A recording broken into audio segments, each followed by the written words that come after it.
So how do you actually prove something is yours in a world that's just made of bits and bytes? Today we're going to take a journey, starting with something you've probably heard of, the watermark, and go all the way to the very heart of how our computers even build trust in the first place. Let's get into it. And that right there is the core problem. Think about it.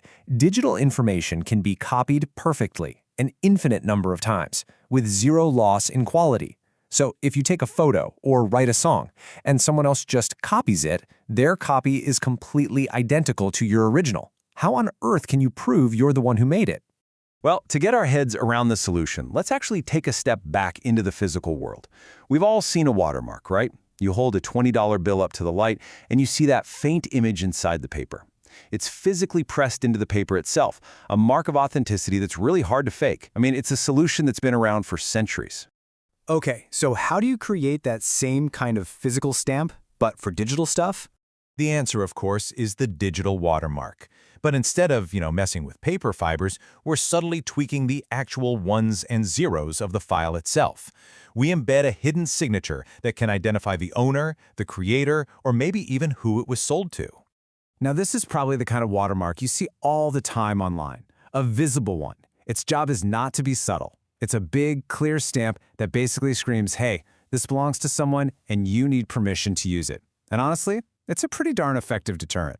And it's really important to get this straight. A watermark is not the same thing as encryption. Encrypting a file scrambles it into complete nonsense. It's totally useless unless you have the secret key. A watermarked file, on the other hand, is still perfectly normal. You can see the picture, you can hear the song. The watermark is just kind of along for the ride, either right there on the surface or hidden deep inside. And what they're used for? Oh, it's incredibly diverse. You're not just asserting ownership. You can actually fingerprint every single copy you send out, so if a file leaks, you know exactly who it came from. Watermarks can also verify that a file hasn't been tampered with, add extra info like a timestamp, or even control copying, like they used to do on DVDs. But of course, the second you invent a lock, someone, somewhere is going to start trying to pick it.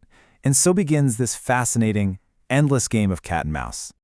So, for an attacker, the goal is crystal clear. Get rid of that hidden signature, but, and this is the important part, don't ruin the file in the process. I mean, if removing the watermark makes the picture look awful, then what's the point? The real trick is erasing the evidence without wrecking the loot.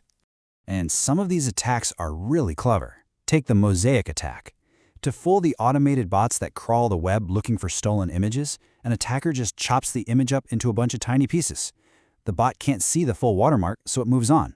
But for a human visitor, a tiny bit of code on the web page puts it all back together perfectly. Pretty slick, huh? This whole situation led to a pretty sobering conclusion. Those early watermarking systems, well, they just weren't strong enough. They could often be broken with simple things, like rotating an image, cropping it, or just compressing the file a little. It became obvious that just stamping a file wasn't going to be the perfect, unbreakable security solution everyone hoped for. And that brings up a much, much bigger question. If a special tool like a watermark can be defeated, how is your computer secure at all? How does your operating system not just collapse into total chaos every single day? Well, the answer isn't some magic bullet or single tool. Nope. The real answer is actually baked right into the fundamental architecture of the computer itself. We have to go deeper, inside what you could call the digital fortress. So deep down at the very core of your system's security, there's this concept called the Trusted Computing Base, or TCB for short. Think of it like a very exclusive club of all the components, we're talking hardware, software, everything, that are absolutely essential for security. These are the parts that the system trusts completely to play by the rules. And the TCP enforces its rules using this really cool structure called protection rings. Just imagine a medieval fortress with massive concentric walls. Out on the edge, in Ring 3, that's where your everyday apps live, your web browser, your games. The deeper you go, the more important things get. Ring 2 has device drivers, Ring 1 has other OS parts, and right at the very center, in Ring 0, that's the kernel, the king in the castle. Now, here is the most important rule of the whole fortress. Access only flows from the inside out. A process in a super-privileged inner ring can manage stuff in the outer rings. But your web browser, just hanging out in Ring 3, can't just storm the castle and start making demands of the kernel in Ring 0. It has to ask politely for the operating system to do things for it. And that simple rule prevents a single buggy app from bringing the whole kingdom down. So who decides who gets in? What's checking the permissions? Well, that's the job of something called the reference monitor. It's not a physical thing you can touch, but an abstract concept. It's like the ultimate bouncer, checking the ID of every single request. Anytime an app tries to access a file, the reference monitor steps in and asks, "Are you on the list?" And the thing that actually is the bouncer? That's the security kernel. This is the real-world combination of hardware and software from that trusted computing base we talked about. It takes the idea of the reference monitor and makes it a reality. It's the guard at the gate, actively enforcing the rules for the entire system. Okay, I know. This all sounds really abstract and complicated, but trust me, this deep-down security architecture, it's something you rely on every single second you use your computer, whether you realize it or not. This digital fortress is literally why your digital world works.